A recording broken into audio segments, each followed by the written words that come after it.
Hi there, this is Aaron.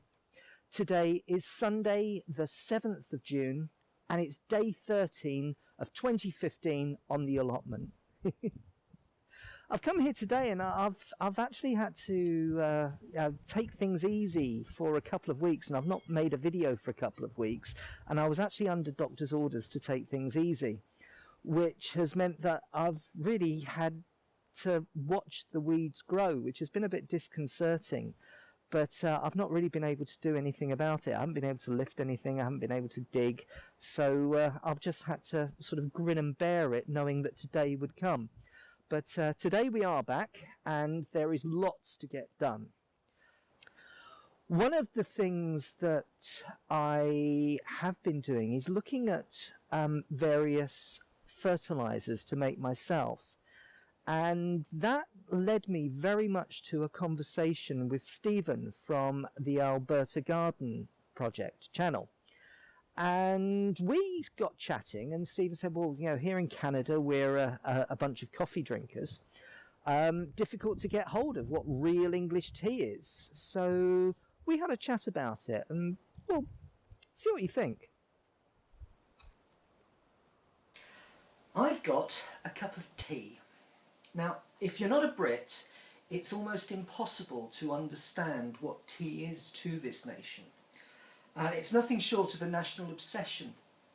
We drink gallons of it every year. It's been going on for generation after generation after generation, and there are very few British homes that are complete without tea. Now, I was discussing this recently with Stephen from Alberta Urban Garden because I remember my grandfather using tea leaves from the pot to put on his vegetables, particularly his potatoes. And so we started talking, well, what actually is the fertiliser constituents of tea? Now, there are a couple of blends that were developed and became popular here in the UK. Here's one which is PG, and here's the other one which is Tetley.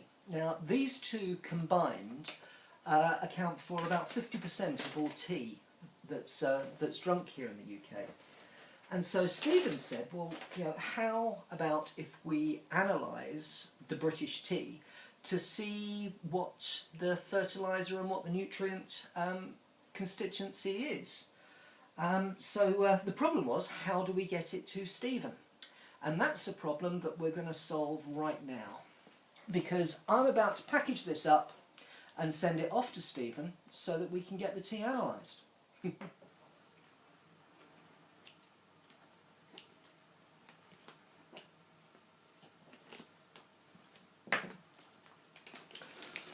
Well, that's all packaged up now.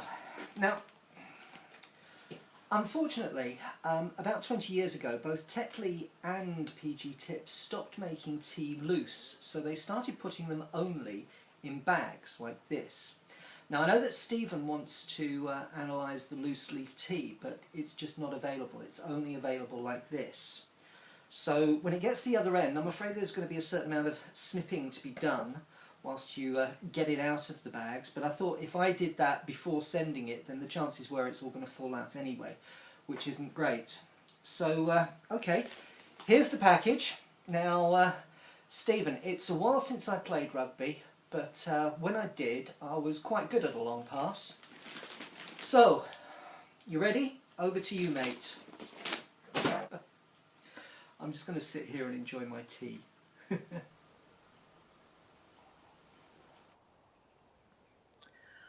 Well, I do know that Stephen has been able to put the tea in that I sent him and has had it analysed.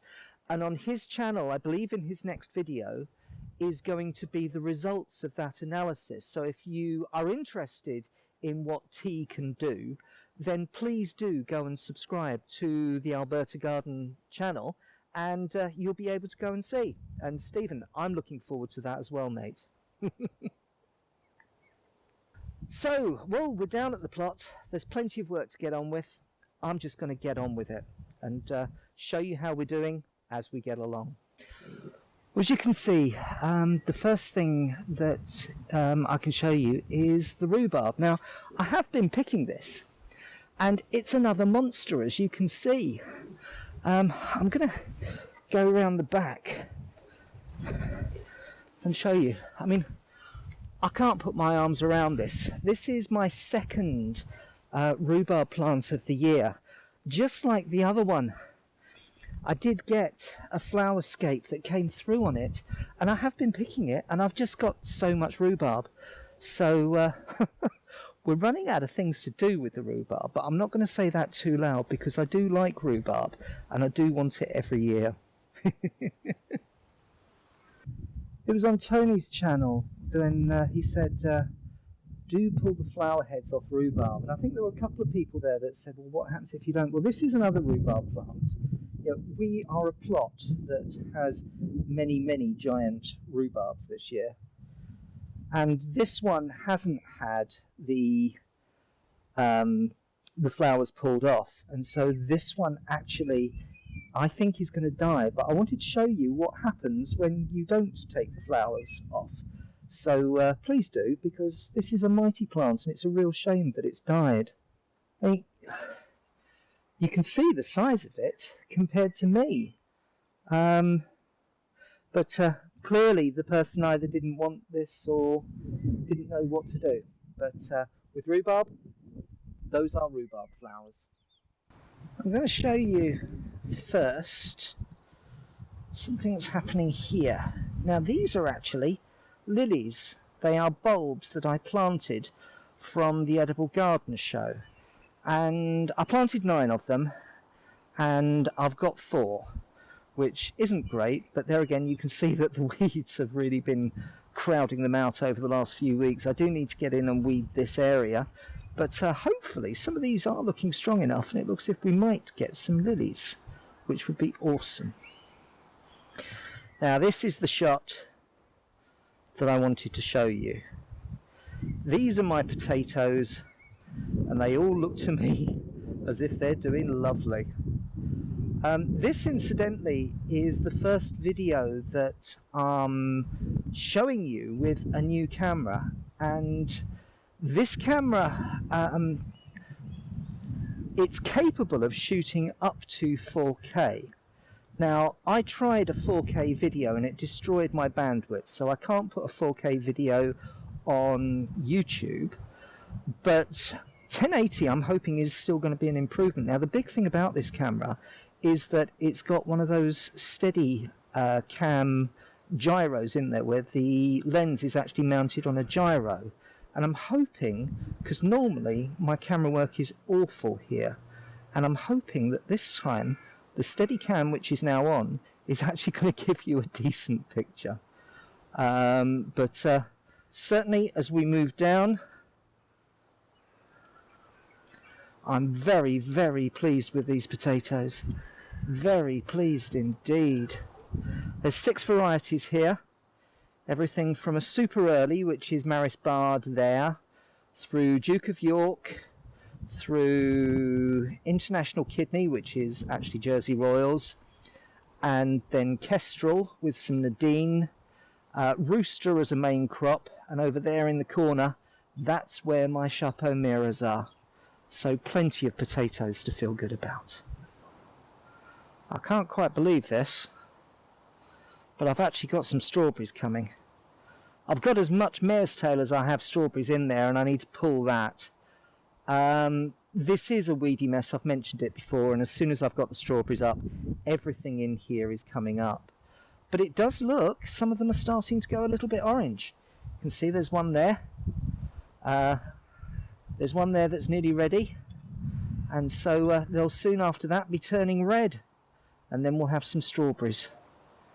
That would be great for the first year on the plot, because these are a bonus. I want to show you this. That is a carrot. I have carrots growing on this plot. I've got carrots growing in amongst my onions, which are bulking up a little bit, and they haven't been destroyed by carrot root fly.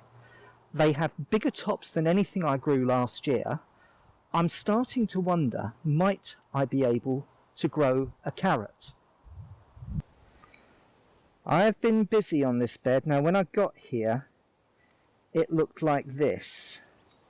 You see at the end, that's where I've managed to weed it from. Now, I'll show you, because that's what I've got left to do. This one, which is my garlic, which is also looking really nice. I've managed to clear that, and part of the onions and carrots, I have an awful lot of work to do here and need to get stuck into that. But work is happening, and I'm not unhappy with how these onions are doing. These Stuttgarter giant onions are starting to bulb up, and Dave, thank you so much for that tip about Stuttgarter giant. Kelsey's, which didn't get off to the greatest start, they're not bulbing up as much, but I'm hoping for those later in the season. But it looks as if there may be some coming through from these sets, so pleased, very pleased. Now down here, you can see that I've got marigolds here, and they're coming out, and some of them are gorgeous. I've actually cut some of these and taken them home. Now what I also did is I planted some sunflowers, and these are the sunflowers that I brought from home. But, well, some of them are definitely dying off. Some of them were just too spindly. I might have one that survives. I'm really disappointed about this. And I believe that the reason that I'm having problems is because I started these in root trainers. And I think that sunflowers need more of a pot than root trainers were giving them.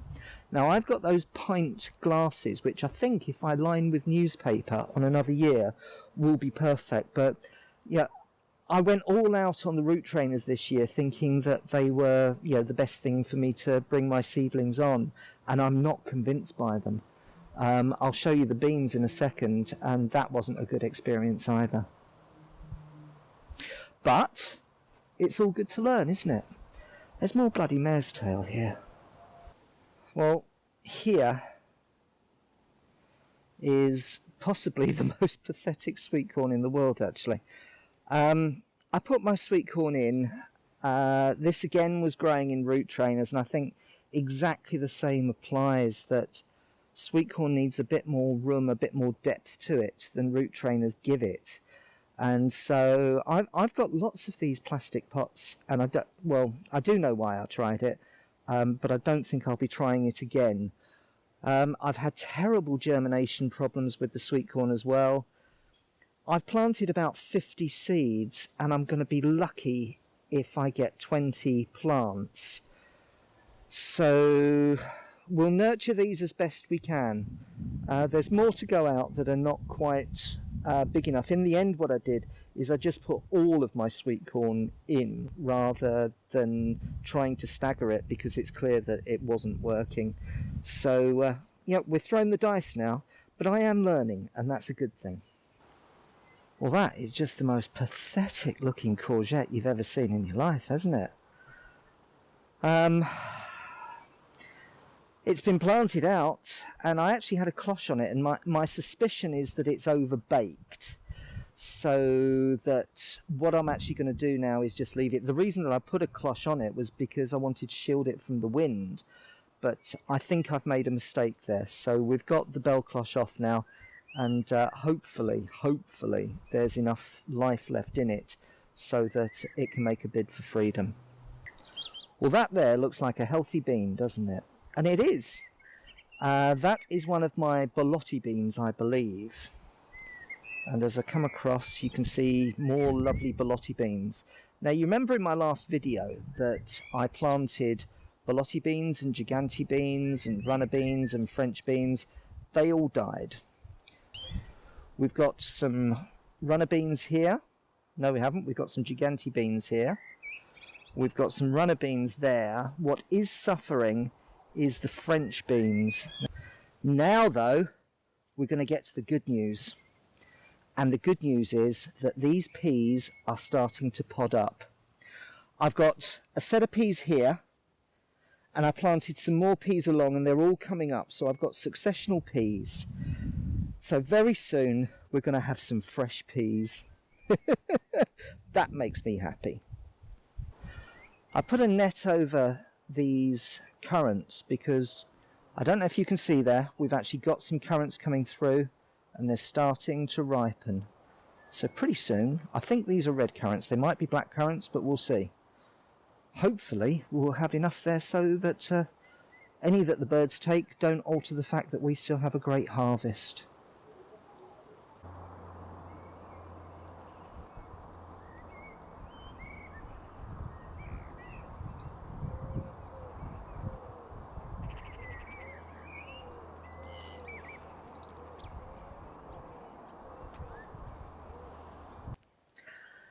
And so you see that we've been busy.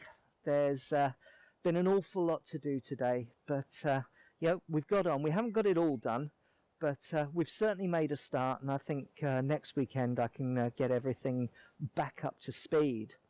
One of the main things about this season is that there does seem to be a difference in the weather where suddenly it'll get warm and then it'll get cold again. And even at night, even in June, it's still actually quite cold. So we've still got to battle with the weather, and this is only my second full season as a grower. So I'm learning all the time that you can't predict the seasons. It's getting towards the end of the day now, and so I'm going to pack up and head home. I'm feeling good about what we have achieved. I'm feeling good about what there still is to do, and I'll get stuck in, and I'll show you all that when I see you next time on The Allotment. Goodbye.